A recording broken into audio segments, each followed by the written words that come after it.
मित्रांनो, आजची कथा आहे अशा एका आईची जिने म्हातारपणात खचून न जाता आत्मविश्वासाने आणि स्वाभिमानाने कसे जगायचे हे पूर्ण समाजाला दाखवून दिले.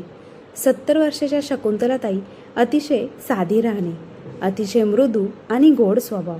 त्यांच्या अशा या प्रेमळ स्वभावाने त्यांनी समाजात खूप नाती कमावली. शकुंतलाताईंची सकाळ सुरू व्हायची ती जात्यावरच्या ओव्यांनी. एकदा की त्या जात्यावर दळण बसल्या, त्यांचा आवाज ऐकण्यासाठी आजूबाजूच्या बायकांचा घोळकाच त्यांच्यापाशी जमा व्हायचा. अशी ही साधी, सोजवळ आणि प्रेमळ शकुंतलाताई. एक दिवस त्यांच्या आयुष्यात एवढं मोठं वादळ आलं की ज्याची कोणी स्वप्नातही कल्पनासुद्धा केली नसेल. शकुंतलाताईंचे पती सरकारी अधिकारी होते. एक दिवस ते सरकारची काही महत्त्वाची कागदपत्रे आणि पैसा घेऊन बाहेरगावी जात असताना त्यांच्या गाडीवर गुंडांचा हल्ला झाला. सर्व मालमत्ता गुंडांनी लुटल्यानंतर शकुंतलाताईंच्या पतीने जेव्हा त्यांना विरोध केला तेव्हा गुंडांनी त्यांच्या डोक्यात लोखंडी रॉडने वार केला आणि त्यामध्येच त्यांचा जागीच मृत्यू झाला. ही बातमी जेव्हा शकुंतलाताईंना समजली, त्यांचं आयुष्य तिथे जाग्यावरच स्तब्ध झालं. आता पुढचा जीवन प्रवास त्यांच्यासाठी सोपा नव्हता. नवरा गमावला होता, त्यावेळी एकट्याने घर सांभाळणे, मुलांचे पालनपोषण करणे आणि सरकारी नोकरीत कमी पगारावर जगणे सोपेच नव्हते. पण त्यांनी कधीही हार मानली नाही. त्यांच्या प्रामाणिकपणाने आणि कठोर परिश्रमाने त्यांनी त्यांच्या मुलाला शिक्षण दिले, घर चालवले आणि आता तीच पेन्शन त्यांच्या वृद्धापकाळाचा आधार बनली आहे. शकुंतलाताईंचा मुलगा अनिल आणि सून संगीता बाहेरून अगदी आदर्श दिसत होते. शेजारचे लोक म्हणायचे की शकुंतला, तुझा मुलगा आणि सून किती काळजी घेतात. पण आतलं सत्य पूर्णपणे वेगळं होतं. अनिल त्यांचा मुलगा हळूहळू बदलला होता. सुरुवातीला तो नोकरीच्या शोधात इकडे तिकडे भटकत राहिला, छोटी मोठी कामे करत राहिला. पण त्याला नेहमीच कठोर परिश्रम आवडतच नव्हते. त्याचे लक्ष फक्त सोप्या मार्गावर आणि कठोर परिश्रमाशिवाय पैसे कमवण्यावरच होते. मित्रांसोबत फिरणे, महागडे मोबाईल आणि गॅजेट्स खरेदी करणे ही त्याची सवयच झाली होती. दुसरीकडे सुनबाई संगीता बाहेरून जितकी सुसंस्कृत आणि सभ्य दिसत होती, तितकीच ती आतून धूर्त आणि लोभी होती. तिला वाटायचं की तिच्या सासूची पेन्शन फक्त तिच्या सुखसोयींसाठी आहे. तिच्यासाठी पेन्शन म्हणजे महागड्या साड्या, सोने चांदीचे दागिने, ब्युटी पार्लर इत्यादी. शकुंतलाताईंची दैनंदिन दिनचर्या अगदी साधी होती. सकाळी लवकर मंदिरात जाणे, तिथे बसून पूजा करणे आणि नंतर शेजारच्या महिलांशी गप्पा मारणे हे क्षण तिच्यासाठी आनंदाचे होते. पण जेव्हा ती घरी परतत होती तेव्हा हृदयाच्या कोपऱ्यात फक्त एक चिंता असायची की तिचा मुलगा आणि सून बरोबर मार्गावर का नाहीत. मी या दिवसांसाठी सगळं सहन केलं का? एके दिवशी बँकेतून पेन्शन आली. नेहमीप्रमाणे शकुंतलाताईंनी पासबुक तिच्या मुलाला दिलं आणि प्रेमाने म्हणाली, अनिल बाळा, हे पासबुक घे आणि बँकेतून पैसे काढ. या महिन्यात आपल्याला मुलांची फी, वीज बिल भरायचे आहे आणि माझी औषधंही आण. आजकाल माझा खोकला अधिक तीव्र होत चालला आहे. अनिल हसला आणि बनावट आत्मविश्वासाने म्हणाला, हो आई, तू अजिबात काळजी करू नकोस, मी सगळं करीन. पण त्याचा हेतू चांगला नव्हता. हुशारीने तो बँकेत गेला आणि त्याच्या आईच्या खात्याशी जोडलेला मोबाईल नंबर बदलून घेतला आणि म्हणाला, आई, आता तुला मेसेजेस वाचायला त्रास होतो, मी सगळं काही सांभाळतो, तू काळजी करू नकोस. हळूहळू त्याला पैसे काढण्याचे कार्ड आणि इंटरनेट बँकिंगचा गुप्त पासवर्डही समजला.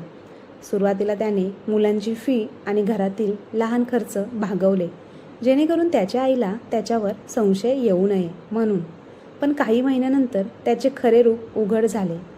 कधी नवीन स्मार्टफोन खरेदी करणं, कधी महागडे शूज खरेदी करणं, कधी हॉटेल्स आणि बारमध्ये मित्रांसोबत पार्टी करणं. पेन्शनचा मोठा भाग या गोष्टींवर खर्च होऊ लागला. संगीताई त्यामध्ये मागे नव्हती. ती महागड्या साड्या आणि पर्सवर पैसे उडवायची. त्याशिवाय ती कधीकधी मुलांची छोटी फी किंवा तिचे आवश्यक खर्च भागवायची, जेणेकरून सर्व काही ठीक चालले आहे असे भासवायचे. पण सत्य हे होते की घरातील आवश्यक खर्च, वीज बिल, स्वयंपाकाचा गॅस आणि सर्वात महत्त्वाचं म्हणजे शकुंतलाताईंची औषधे वारंवार पुढे ढकलली जात होती. बऱ्याच वेळा शकुंतलाताई म्हणाल्या, बाळा, मला श्वास घेण्याला त्रास होत आहे, मला डॉक्टरकडे घेऊन जा. पण ते सुद्धा अनिल पुढे ढकलत असे. आई, उद्या जाऊया, आज नाही. आणि संगीताही तिला टोमणे मारायची. ती म्हणायची, आई, डॉक्टर इतक्या छोट्या छोट्या गोष्टींसाठी कशासाठी? थोडं गरम पाण्याची वाफ घ्या, सगळं ठीक होऊन जाईल. त्यांचे शब्द ऐकून शकुंतलाताईंच्या हृदयात अधिकच वेदना व्हायच्या आणि त्या विचार करायच्या, मी त्याला या दिवसासाठी मोठे केले होते का? हेच माझ्या कष्टाचे आणि त्यागाचे फळ आहे का? एका रात्री खूप अति खोकल्यामुळे त्यांची प्रकृती बिघडली आणि ती रडत रडत विचार करू लागली की हे दिवस पाहण्यासाठी मी आयुष्यभर खूप कष्ट केले आहेत का? तिच्या स्वतःच्या मुलाने आणि सुनेने तिच्या पेन्शनच्या आनंदाचे साधन बनवले होते आणि तिच्या आजारपणाला ओझे मानू लागले होते. पण शकुंतलाताईंनी हार मानली नाही आणि तिने मनाशी ठरवले की आता तिला तिच्या मुलाला आणि सुनेला धडा शिकवावाच लागेल. काही दिवसांनी तिने तिची समस्या तिच्या जुन्या शेजारी कमळाताईंना त्यांच्याशी शेअर केली, ज्यांनी तिला एक सल्ला दिला. ती म्हणाली, ताई, तू स्वतः बँकेत जा आणि तुझं पासबुक अपडेट कर, मगच खरं सत्य कळेल तुला. दुसऱ्या दिवशी शकुंतलाताई धाडस करून बँकेत गेल्या आणि पासबुक छापताच त्यांच्या पायाखालची जमीन सरकली. दर आठवड्याला खात्यातून पैसे काढले जात होते. कधी नगद पैसे, कधी जलद पेमेंट सेवा, त्यानंतर स्टायलिश दिवा बुटीक आणि ग्लो अँड शाईन सलूनसारखे खर्च लिहिले होते. मुलांचे शुल्क देखील दाखवले होते, परंतु उर्वरित पैसे काढण्याचे प्रमाण त्यापेक्षा खूप जास्त होते. काउंटरवर बसलेल्या कर्मचाऱ्यांनी आश्चर्याने विचारले, आई, तुम्ही हे सर्व स्वतः करत आहात का? शकुंतलाताई थरथरत्या आवाजात म्हणाली, नाही मुली, माझ्या मुलाकडेच पैसे काढण्याचे कार्ड आहे. कर्मचाऱ्यांनी हळूवार समजावून सांगितले, या खात्याशी जोडलेला नंबर बदलला गेला आहे आणि इंटरनेट बँकिंग देखील सक्रिय आहे. ती पुढे म्हणाली, जर तुम्हाला हवं असेल तर तुम्ही कार्ड बंद करू शकता आणि तुमचा नंबर टाकू शकता. शकुंतलाताईंनी तिथे बसून अर्ज लिहिला आणि त्यांचा नंबर पुन्हा खात्याशी जोडला. त्यावेळी त्यांच्या मनात वेदना होत्या आणि दिलासाही होता की तिचा मुलगा आणि सुनेची चोरी समोर आली होती. ती विचार करत होती की आता या फसवणुकीचा बदला घ्यावाच लागेल आणि तोही अशा प्रकारे की दोघांनाही कायमचा धडा मिळेल. बँकेतून परतताना ती आतल्या आत थरथर कापत होती. एकीकडे मुलगा आणि सुनेच्या विश्वासघाताचे दुःख होते, तर दुसरीकडे स्वतःच्या मुलावर विश्वास ठेवू न शकल्याचे दुःख होते. पण बाहेर येताच ती स्वतःशी म्हणाली, नाही, आता अश्रू नाही, आता मला त्यांना धडा शिकवावाच लागेल. घरी परतताच तिने तिच्या चेहऱ्यावर सामान्य भाव ठेवले, जेणेकरून कोणीही तिच्यावर संशय घेऊ नये. संगीता, तिने उपासनात स्वरात विचारले, आई, तुम्ही इतक्या सकाळी सकाळी कुठे गेला होता? तुम्हाला तर आता चालणंही कठीण आहे. मग शकुंतलाताई हसत म्हणाली, मुली, मी नुकतीच मंदिरात गेलेली. देवाचं नाव घेतल्यानं माझं मन हलकं होतं. आता तिच्या मनात एक नवीन दृढ निश्चय आला. तिने पासबुक काढले आणि तिच्या छोट्या ट्रंकमध्ये लपवले आणि तिच्या सुनेला काही सांगण्यापासून टाळू लागली. आता तिचा मुलगा आणि सून पैशांशिवाय कसे जगतील हे तिला पाहायचे होते. तिने तिचे नवीन पासबुकद्वारे बँकेतून थेट पेन्शन काढण्याचा नियम बनवला आणि हळूहळू दरमहा तिच्या पेन्शनची काही रक्कम रोख स्वरूपात काढून तो हिस्सा वेगळा लपवू लागली. दुसरीकडे अनिल आणि संगीता यांना आश्चर्य वाटले की यावेळी खात्यातून पैसे का निघत नाही. जेव्हा त्यांनी कार्डमधून पैसे काढण्याचा प्रयत्न केला तेव्हा मशीनमध्ये लिहिले होते की कार्ड ब्लॉक झाले आहे. अनिलला धक्का बसला. मग रागाने तो त्याच्या आईकडे आला. आई, तू कार्ड ब्लॉक का केलेस? आम्हाला किती अडचण येत आहे. तेव्हा शकुंतलाताई निरागसपणे म्हणाली, अरे बाळा, मला माहिती नाही हे कसे झाले. बँकवाले म्हणत होते की आता ज्येष्ठ नागरिक खात्यात सुरक्षितता जास्त केली आहे, त्यामुळे त्यांनी हे केलं असेल. संगीता, तिलाही राग आला. आई, तुम्ही आम्हाला का सांगत नाही? आम्हाला मुलांची फी भरावी लागते, घर खर्च चालवावा लागतो आणि हे सगळं थांबलंय. मग शकुंतलाताई थेटच बोलल्या, हे बघा बाळांनो, आता घरातील फक्त आवश्यक कामे माझ्या पेन्शनमधून होतील. मी घर खर्चात मदत करेन. ते किंवा ऐशोआराम किंवा विनाकामाच्या अनावश्यक गोष्टींसाठी पैसे मिळणार नाहीत. माझी औषधे, वीज पाणी, मुलांचं शिक्षण एवढेच काम होईल. अनिल आणि संगीता आतून खूप संतापले होते. आता त्यांचा मजेदार खेळ संपला होता. आता दोघेही त्यांच्या आईच्या विरोधात होते. अनिलने युक्त्या खेळायला सुरुवात केली. अनिल वारंवार तक्रार करायचा की तुमच्यामुळेच आम्हाला लोकांसमोर मान खाली घालावी लागते आणि संगीताही टोमणे मारायची. आई, तुम्हाला फक्त तुमच्या औषधांची काळजी वाटते, मुलांचं काय होईल? शकुंतलाताई सर्व काही शांतपणे ऐकत असत, पण आतून ती कधी बळकट होत गेली आणि तिने ठरवले की आता फक्त ती धडा शिकवणार नाही तर तिच्या मुलाला आणि सुनेला आरसाही दाखवणार. दिवस गेले आणि आर्थिक अडचणीमुळे अनिल आणि संगीताचा दृष्टिकोन कमकुवत होऊ लागला. जेव्हा मुलांची फी भरण्यास उशीर झाला तेव्हा शाळेकडून एक सूचना आली. मोबाईलच्या हप्त्याचा मेसेज आला. तेव्हा वसुलीवाले घरी पोचले आणि संगीताचे ब्युटी पार्लर पॅकेजेस बंद झाले आणि घरात तणाव आणि कलह वाढू लागला. सुनबाई रागाने मुलांवर ओरडू लागली आणि मुलगा रात्री उशिरापर्यंत मित्रांकडून कर्ज मागू लागला. एके दिवशी जेव्हा मुले रडत रडत त्यांच्या आईला म्हणाले, जर पप्पांनी फी भरली नाही तर ते आम्हाला वर्गातून काढून टाकतील. मग तेव्हा शकुंतलाताईंचे मन वितळले आणि तिने लपवलेल्या पैशाने त्यांच्या शाळेची फी भरली. मुलांनी नतमस्तक होऊन त्यांच्या आजीच्या पायाला स्पर्श केला आणि निरागसपणे म्हणाली, आजी, तुम्ही खरोखरच देव आहात. हे ऐकून शकुंतलाताईंच्या डोळ्यात पाणी आले आणि तिने स्वतःशी विचार केला की तिचा मुलगा आणि सून मार्गभ्रष्ट झाले आहेत, पण त्या या निष्पाप मुलांचे भविष्य खराब होऊ देणार नाही. आता तिने तिच्या पेन्शनचा मोठा भाग तिच्या मुलांच्या शिक्षणावर आणि भविष्यावर खर्च करण्याची पुढची योजना आखली. भविष्यात तिच्या मुलाला आणि सुनेला ते पैसे मिळू नयेत म्हणून त्या बँकेत गेल्या आणि बाल शिक्षण योजनेत पैसे जमा करण्यास सुरुवात केली. जेव्हा अनिलला हे कळले तेव्हा तो खूप संतापला आणि ओरडून म्हणाला, आई, तू हे का केलेस? हे पैसे आमच्या हक्काचे आहेत. शकुंतलाताई पहिल्यांदाच त्याच्या डोळ्यात पाहत म्हणाले, हे पैसे तुझे नाहीत, तुमच्या मुलांच्या भविष्यासाठी आहेत.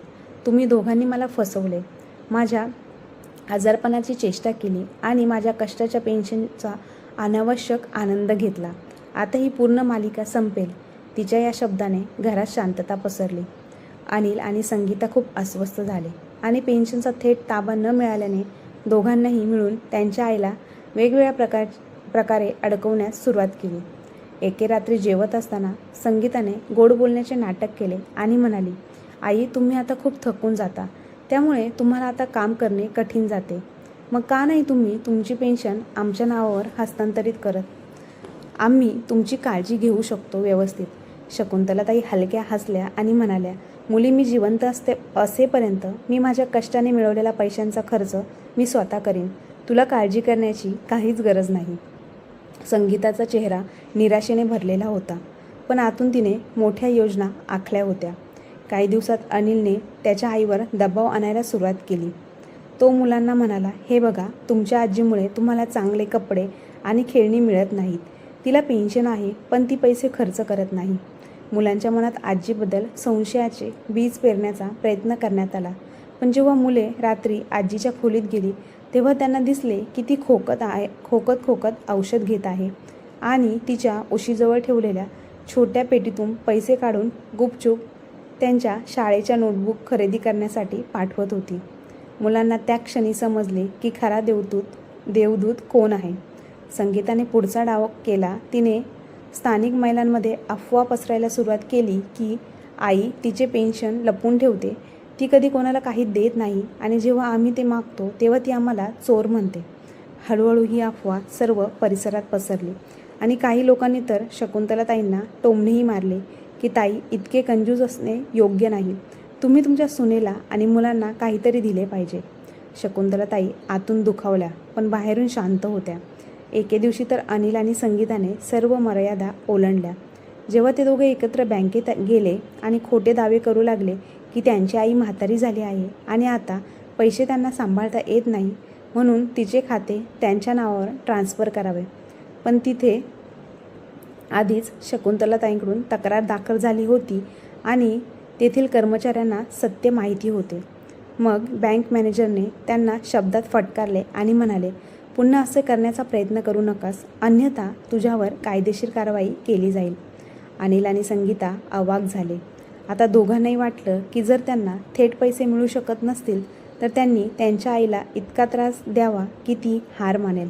कधीकधी जेवणात जास्त मीठ घालत असून टोमणे मारायची, आई आता तुमचे हात थरथरायला लागले आहेत, आता तुम्ही काय काम करायचे का. कधीकधी मुलगा म्हणायचा, आई मला वाटतं की तुला माझ्यावर अजिबात विश्वास नाही. या घरात राहणे तू मला दुखावलं आहेस. शकुंतलाताई शांतपणे सगळे ऐकत राहिल्या.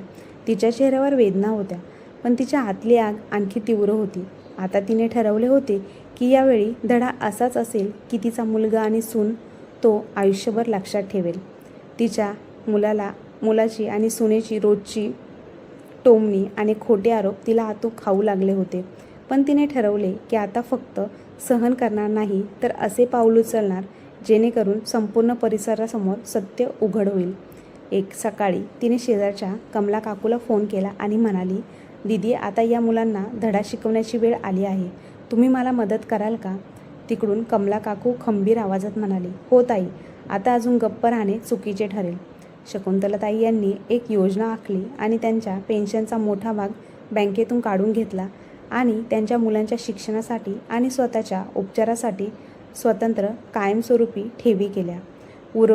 उर्वरित पैसे त्यांनी रोख स्वरूपात ठेवले आणि नंतर शेजारच्या महिलांना आणि काही नातेवाईकांना बोलावून एक बैठक ठेवली आणि म्हणाली, मी विचार केला आहे की सर्वांसमोर घराचा हिसाब करू. त्या संध्याकाळी जेव्हा सर्वजण आले आणि बसले तेव्हा शकुंतला ताईंनी सर्वांना पासबुक आणि बँक नोंदी दाखवल्या आणि म्हणाल्या, हे पहा, मी खूप मेहनत करून ही कमाई केली आहे आणि ती पेन्शन कुठे कुठे खर्च झाली आहे ते पहा. मुलांच्या फीमधील काही रक्कम भरली गेली, पण उर्वरित पैसे महागड्या मोबाईल फोन, महागडे कपडे, हॉटेल आणि सलूनवर खर्च झाले आहेत. मला वर्षानुवर्ष दम्याचा त्रास आहे, पण मला योग्य ती औषधं मिळत नाहीत आणि हे सर्व माझ्या स्वतःच्या मुलाने आणि सुनेने केले आहे. खोलीत शांतता पसरली होती आणि हे पाहून परिसरातील लोक आश्चर्यचकित झाले. कोणीतरी म्हटले, हे तर खूप झाले. आईच्या पेन्शनवर आयुष्यआरामात जीवन जगणे आणि तिचे उपचारही न करणे. मग शकुंतलाताई पुढे म्हणाल्या, मला आता या पैशाची चिंता नाही, पण मला माझ्या मुलांच्या विचाराची काळजी आहे. मला काळजी वाटते जर मी आज गप्प राहिले तर ते अजून बिघडतील आणि उद्या कदाचित त्यांच्या मुलांशी असे वागतील. अनिल आणि संगीता खूप रागावले होते. तेव्हा अनिल रागाने म्हणाला, आई तू आम्हाला संपूर्ण परिसरात बदनाम केले आहेस. शकुंतलाताईंनी ठाम स्वरात उत्तर दिले. ती म्हणाली, बाळा, मी तुझी बदनामी केली नाही, ती तुझ्या कर्मानेच केली आहे. आत्तापासून माझ्या पेन्शनचा एक रुपया माझ्या आणि मुलांच्या उपचारावर खर्च केला जाईल. तुला तुझ्या आनंदासाठी एक पैसाही मिळणार नाही. शेजारच्या महिला शकुंतलाताईंना पाठिंबा दिला आणि एकत्र म्हणाला, ताई तुम्ही बरोबर केले. अशा मुलाला आणि सुनेला धडा शिकवणे महत्त्वाचेच आहे. अनिल आणि संगीताला पहिल्यांदाच जाणवले की आता त्यांचा खेळ खरोखरच संपला आहे.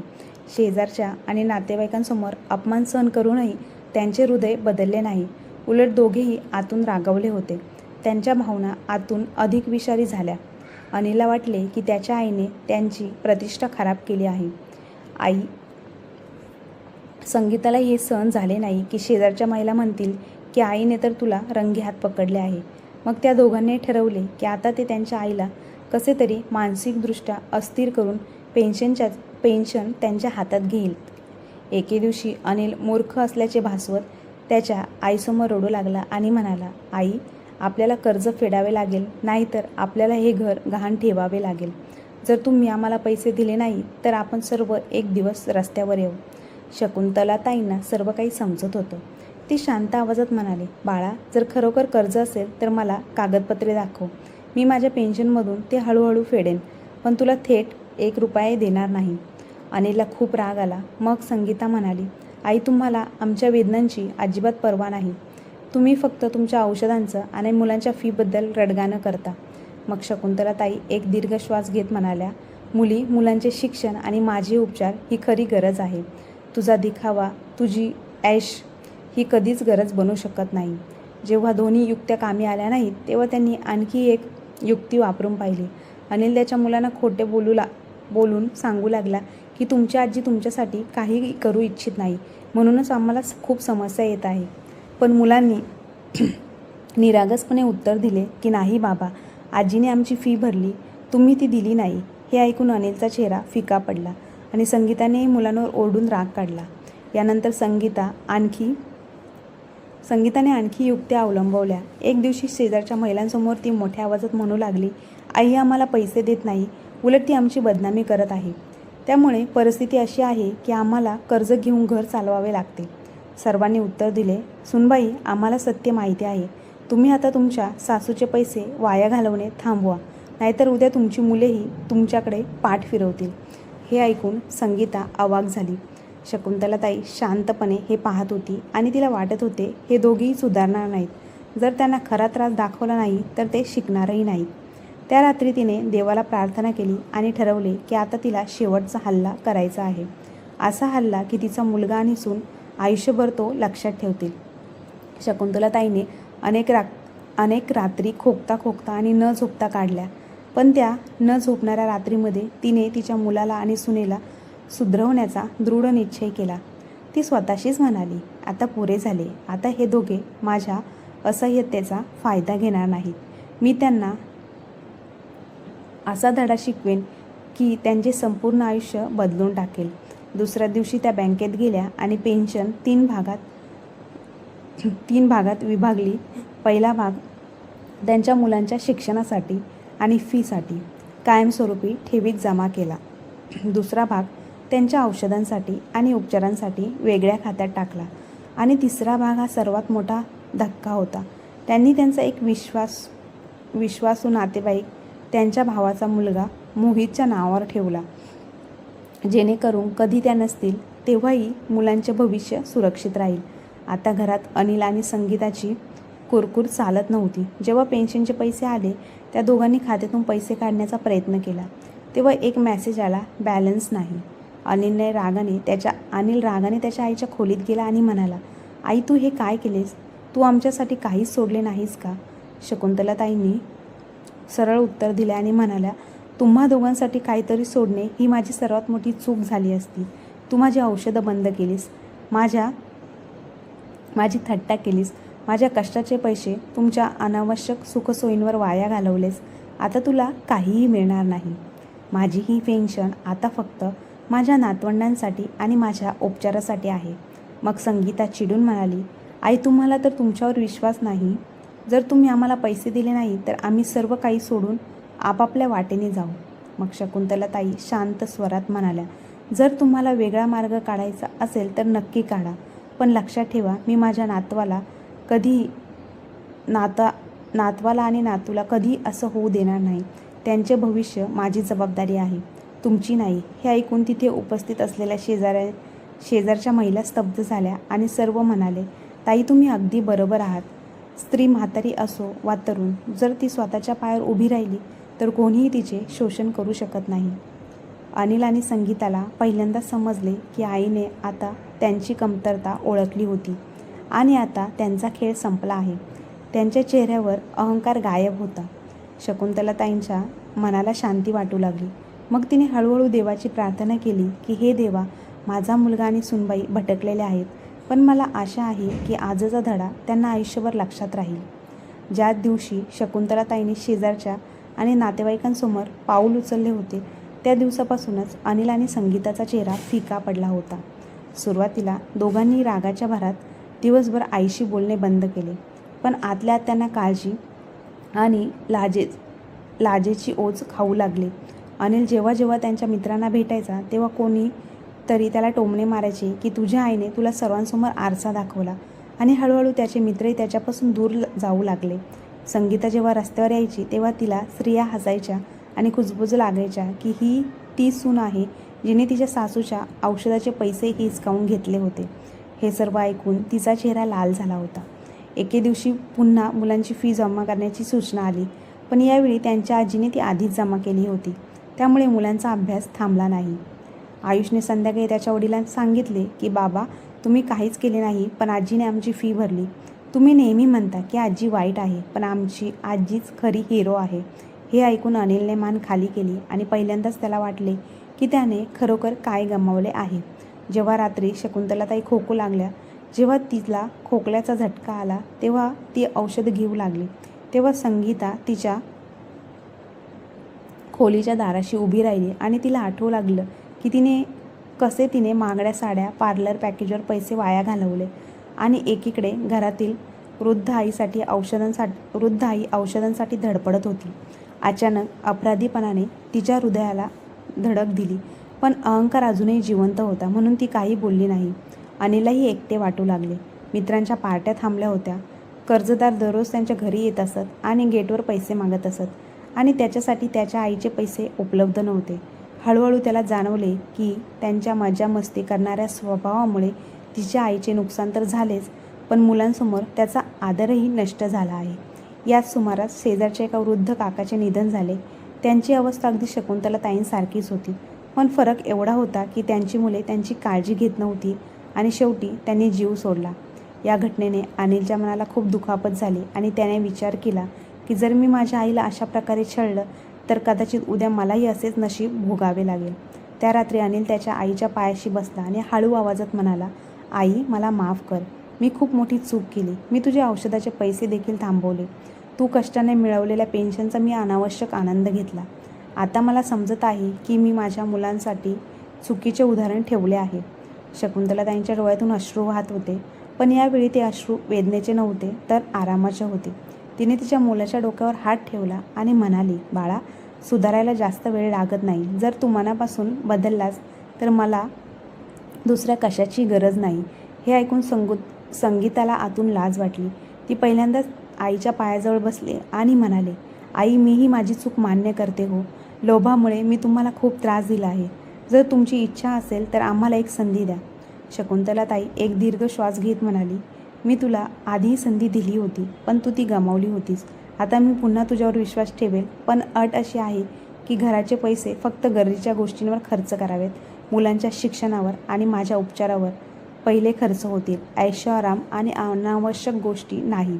अनिल आणि संगीताने होकारार्थी मान हलवली आणि त्या रात्री घरातील वातावरण हळूहळू बदलू लागले. पूर्वी दिवस रात्र देखावा अनिल आता वेळेवर घरी परतू लागला, छोटी छोटी कामे करू लागला आणि नोकरी शोधण्याबाबत गंभीर झाला.